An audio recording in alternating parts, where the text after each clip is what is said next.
اسی طرح بلی جو ہے نا پالنا، یاد رکھیے بلی جو ہے نا یہ بھی درندہ صفت جانور ہے، بلی پالنا یہ جائز ہے، یہ مباح ہے۔ میرے لفظوں کے میں بڑے محتاط لفظ بول رہا ہوں، بلی پالنا جائز ہے، مباح ہے۔ لیکن اگر کوئی بندہ یہ سمجھتا ہے نا کہ بلی پالنا کو بہت بڑا ثواب کا کام ہے، کوئی ثواب کا کام نہیں، نہ ہی کوئی شریعت کا جو ہے نا جز ہے۔ کوئی بھی ایسی روایت ہماری نظروں میں آج تک ایسی نہیں گزری کہ جس میں یہ آتا ہو کہ نبی علیہ الصلوۃ والسلام نے گھر کے اندر بلی کی پرورش کی۔ پال سکتے ہیں، جائز ہے، مباح ہے، لیکن جو ہے نا ثواب کا کام کوئی نہیں۔ زندگی کے اندر ہم کئی ایسے کام کرتے ہیں جو مباح ہوتے ہیں، اگر کوئی اپنے شوق کے طور پہ پالتا ہے تو پالتا رہے، لیکن ایک مسئلہ سمجھ لیجیے گا، بلی جو ہوتی ہے اس کے جوٹے کے متعلق دو طرح کی روایات جو ہے نا وہ آتی ہیں۔ بعض روایات میں یہ آتا ہے کہ اللہ کے پیغمبر صلی اللہ علیہ وسلم نے بلی کا جوٹا پانی سے وضو کر لیا تھا، اور بعض روایات سے اس کا جوٹا جو ہے نا نجس معلوم ہوتا ہے۔ اسی لیے علماء کے درمیان اس بات کے اندر اختلاف ہے کہ بلی کا جوٹا نجس ہے یا پاک ہے جی۔ تو ایک درمیان والی رائے علماء نے یہ نکالی کہ بلی کا جو جوٹا ہے نا یہ مکروہ ہے۔ یہ کیا ہے جی؟ مکروہ ہے۔ اور عرب کے اندر پانی کی بہت زیادہ قلت ہے، آج بھی آپ عرب کے اندر چلے جائیں نا زیر زمین پانی کوئی نہیں ہے جی۔ سعودی عرب کے اندر جو پانی لایا جاتا ہے وہ سمندر سے پانی لا کے ریفائن کر کے اس کو صاف ستھرا کر کے پھر اس کو استعمال جو ہے نا وہ کرتے ہیں۔ نیچے جو زیر زمین پانی ہے وہ صرف آب زمزم ہی ہے جی، اس کے علاوہ اور کوئی پانی نہیں۔ نبی علیہ الصلوۃ والسلام نے جو بلی کا جوٹا استعمال کیا تھا وہ پانی کی قلت کی وجہ سے استعمال کیا تھا، اور پانی تھا نہیں۔ تو علماء نے یہ مسئلہ لکھا ہے اگر پانی کی شدید قلت ہو اور بلی کا جوٹا ہو تو بلا کراہت اس کو استعمال کر سکتے ہیں، لیکن اگر پانی وافر مقدار کے اندر ہو اور بلی اس کے اندر پانی کے اندر جو نا منہ مار رہی ہو تو پھر اس کو استعمال کرنے سے گریز کرنا چاہیے، بچنا چاہیے۔ اسی طرح بلی جو ہے نا اگر آپ نے گھر کے اندر پالی ہوئی ہے، ظاہر بات ہے آپ کے ساتھ مانوس ہے جی، اب وہ آپ کو چومے گی، چاٹے گی، زبان لگائے گی، اس کا لعاب جو ہے نا آپ کے پاؤں کے اوپر جو ہے نا وہ لگ رہا ہے جی، تو یاد رکھیے علماء نے لکھا ہے کہ جب اس کا لعاب لگے نا تو اس کو دھو لے، اس کو صاف کرے۔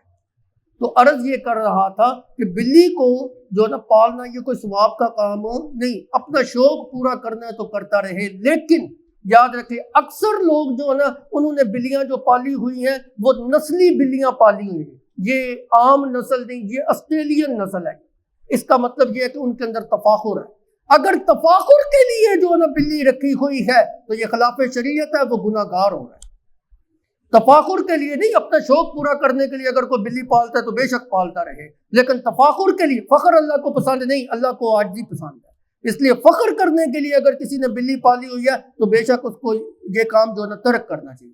ہاں اب اگر بلی اس نے پال ہی لی ہے، ظاہر بات ہے اس کا نان نفقہ تو اس کی ذمہ داری ہے نا جی، کھانا اس نے فراہم کرنا ہی کرنا ہے جی، اب اس کی ذمہ داری ہے کہ اس کے کھانے کا خیال رکھے، اس کی جو ہے نا جگہ کے رہائش کا جو ہے نا وہ خیال رکھے گی۔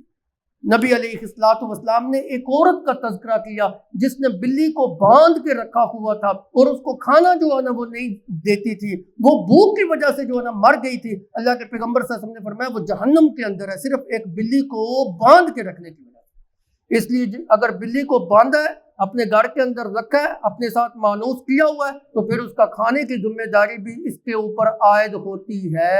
لیکن ایک اور مسئلہ بھی سمجھ لیجیے گا، بلی اور کتے کے مقابلے کے اندر بکریاں پالنی ہیں جو ہے نا یہ ثواب ہے، اس کے اندر عاجزی بھی ہے۔ بکری پالنے کے اندر کیوں عاجزی ہے؟ اللہ رب العزت کے تمام پیغمبروں نے بکریاں پالی، بلیاں کسی نے نہیں پالی، کتے کسی نے نہیں پالے، بکریاں پالی ہیں۔ بکریوں کے اندر عاجزی ہے، مسکینی ہے، اللہ کو عاجزی پسند ہے۔ اگر آپ ثواب چاہتے ہیں نا تو پھر بکریاں پالیں، اور سنت کیا جو نا سنت کی ادائیگی کی وجہ سے اس کا آپ کو جو نا ثواب بھی ملے گا۔ پھر یہ بات بھی یاد رکھیں، جو بندہ بلی پالتا ہے ظاہر بات اس کے اخراجات ہیں، اس کے کھانا ہے، اس کی بیماری ہے، علاج ہے، معالجہ ہے، اس کی رہائش ہے، وغیرہ وغیرہ۔ بعض اوقات اس کو ٹھنڈک کی ضرورت ہے، بعض اوقات سردیوں کے موسم میں اس کو تپش کی جو ہے نا وہ ضرورت ہے۔ یہ ساری چیزوں کے خیال رکھنے کے لیے اس کو اخراجات برداشت کرنا پڑتے ہیں۔ جو اخراجات آپ بلی کو پالنے کے اور کتے کو پالنے کے اوپر لگا رہے ہیں، اگر یہی انہی پیسوں سے آپ غرباء کی مدد کریں، انہی پیسوں سے آپ جو ہے نا اپنے رشتہ داروں کی مدد کریں، اپنے جو ہے نا مسکین بھائیوں کی اور یتیموں کی مدد کریں، آپ کو ثواب زیادہ ہوگا۔ یاد رکھیے اللہ رب العزت نے ہر مخلوق کے رزق کا ذمہ اپنے اوپر دیا ہے۔ بلی اور کتے کی رزق کی ذمہ داری اللہ کے اوپر ہے، آپ کی کوئی ذمہ داری نہیں ہے۔ اس لیے اس کے مقابلے میں اگر آپ انسانوں کے ساتھ جو ہے نا خیر خواہی والا معاملہ کرتے ہیں، یتیموں اور مسکینوں کے ساتھ خیر خواہی والا معاملہ کرتے ہیں، اس کا ثواب جو ہے نا وہ زیادہ ہے۔ اور اگر اپنے رشتہ داروں کو آپ جناب ان کے حقوق پورے نہیں کرتے اور شوق پورے کر رہے ہیں کتے پال کر، مہنگے مہنگے کتے پال کر، تو یہ کتا پالنا اور بلی پالنا کوئی باعث ثواب نہیں ہے، الٹا وبال جان ہے اور گناہ ہے۔ اس لیے پہلے انسانوں کے حقوق پورے کریں۔ انسان کو حکم ہے انسانیت کے حقوق پورے کرنے کا، جانوروں کا مقام بعد بھی ہے۔ ہم جانوروں کے حقوق تو پورے کرتے ہیں لیکن انسانوں کے حقوق کی طرف توجہ ہی نہیں۔ آتی ذی القربی حقہ والمسکین وابن السبیل والسائلین وفی الرقاب، ان ہستیوں کے حقوق جو ہے وہ پورے کرنے کا حکم ہے۔